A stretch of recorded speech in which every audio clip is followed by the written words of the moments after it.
Hello parents, आज मला तुम्हाला OPDमध्ये झालेल्या एका केसबद्दल तुम्हाला बोलायचं आहे.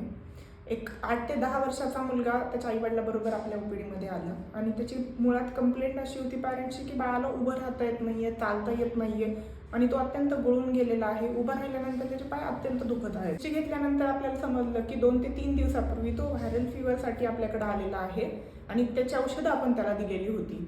त्यानंतर 2 ते 3 दिवसानंतर अत्यंत पाय गळून जाणे किंवा उभं राहता न येणे, झोपून राहणे असे कंप्लेंट्स त्याला होते.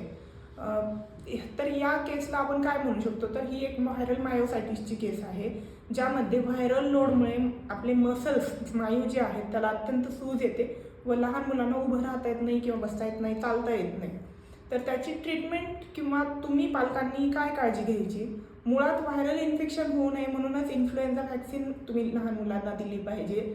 जर व्हायरल फीवरसारखे काही सिम्पटम्स दिसत असतील तर त्यावेळेला लगेच आपल्या बालरोग तज्ज्ञांकडून औषधं घ्यायची आहेत आणि त्यानंतर जर बाळाला अशा प्रकारच्या काही कंप्लेंट्स दिसत असतील तर अत्यंत भरपूर असे द्रव्य पदार्थ त्याला द्यायचे आहेत, हायड्रेशन त्याचं मेंटेन करायचं आहे, तापेचं औषध त्याला द्यायचं आहे, पुरेशी विश्रांती द्यायची आहे, अत्यंत साधं जेवण द्यायचं आहे व 3 ते 7 दिवसापर्यंत अत्यंत छान अशा प्रकारची विश्रांती त्याला द्यायची आहे व त्यानंतर हळूहळू बाळाचे हे सिम्पटम्स कमी व्हायला सुरुवात होतील.